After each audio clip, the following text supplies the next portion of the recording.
వారు ఎవరో తెలీదు, ఎక్కడి నుండి వచ్చారో తెలీదు. వారికోసం ఎక్కడో ఒక మూల ఒక తల్లి ఎదురుచూస్తుంది. ఒక భార్య తన భర్త ఆచూకీ కోసం కళ్లలో వత్తులు వేసుకుని కనిపెట్టుకుని ఉంటుంది. ఇదంతా ఎవరికి ఎరుక? ప్రస్తుత సమాజంలో అత్యంత విషాదకరమైన కోణం గుర్తుతెలియని మృతదేహాల సమస్య. ప్రతి ఏటా వేల సంఖ్యలో లభ్యమవుతున్న ఈ అజ్ఞాత జీవుల వెనుక సామాజిక, ఆర్థిక మరియు నేరపూరిత కోణాలు అనేకం దాగి ఉన్నాయి. ఇది ఒక ప్రాంతానికి, రాష్ట్రానికి సంబంధించిన సమస్య కాదు, మొత్తం భారతదేశ వ్యాప్తంగా ఉన్న అతిపెద్ద సమస్య. National crime records bureau NCRB వెల్లడించిన గణాంకాలు దేశంలో ఈ సమస్య తీవ్రతకు అద్దం పడుతున్నాయి. దేశవ్యాప్తంగా ప్రతి ఏటా సగటున 40,000 నుండి 50,000 మృతదేహాలు గుర్తుతెలియనివిగా నమోదవుతున్నాయి. అంటే ప్రతి గంటకు 5-6 అనాథలుగానే ఈ లోకాన్ని వీడుతున్నారు. ముఖ్యంగా మహారాష్ట్ర, ఉత్తరప్రదేశ్ మరియు దేశ రాజధాని ఢిల్లీ వంటి ప్రాంతాల్లో ఈ మరణాల సంఖ్య ఆందోళనకరంగా ఉంది. రైల్వే ట్రాకులు, జాతీయ రహదారులు, పారిశ్రామిక వాడలు ఈ అజ్ఞాత మరణాలకు నిలయాలుగా మారుతున్నాయి. వృత్తిరీత్యా వలసవెళ్లే కూలీలు, కుటుంబ కలహాలతో ఇళ్లు వదిలి వచ్చేవారు, మానసిక అస్థిమితంతో తిరిగే అభాగ్యులు చివరికి అనాథశవాలుగా మిగిలిపోతున్నారు. ప్రమాదాలు, ప్రకృతి వైపరీత్యాలతో పాటు కొన్ని సందర్భాల్లో పక్కా ప్లాన్తో జరిగే హత్యలు కూడా ఈ జాబితాలో చేరుతున్నాయి. పూర్వం ఒక ఫోటా మాత్రమే ఆధారంగా ఉండేది. కానీ ఇప్పుడు కేంద్ర ప్రభుత్వం ప్రవేశపెట్టిన జిపనెట్ పోర్టల్ ఒక ఆశాకిరణంగా మారింది.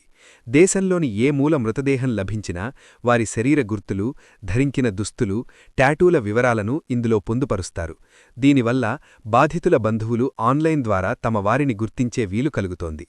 తెలంగాణ పోలీస్ విభాగం వాడుతున్న దర్పణ్ యాప్ ఫేషియల్ రికగ్నిషన్ టెక్నాలజీతో అద్భుతాలు సృష్టిస్తోంది.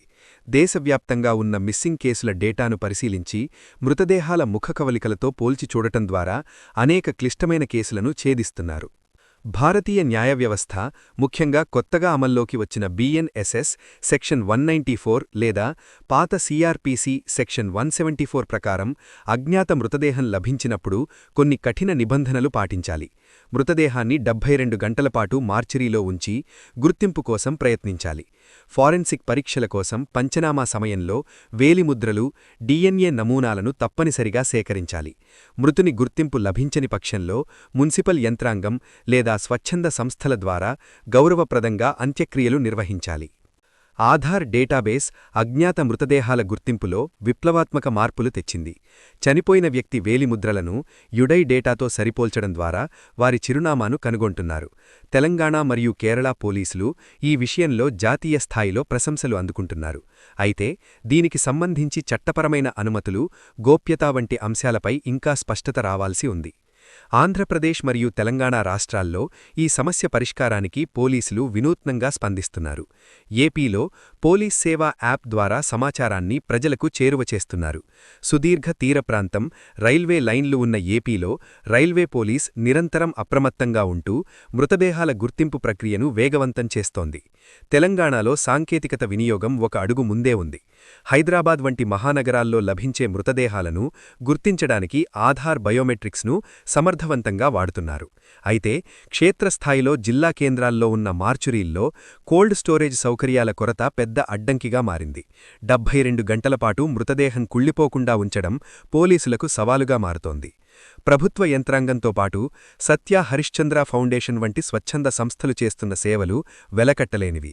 గుర్తుతెలియని మృతదేహాల సమస్య కేవలం పోలీస్ రికార్డులకు సంబంధించిన అంశం కాదు, అది ఒక సామాజిక వైఫల్యం.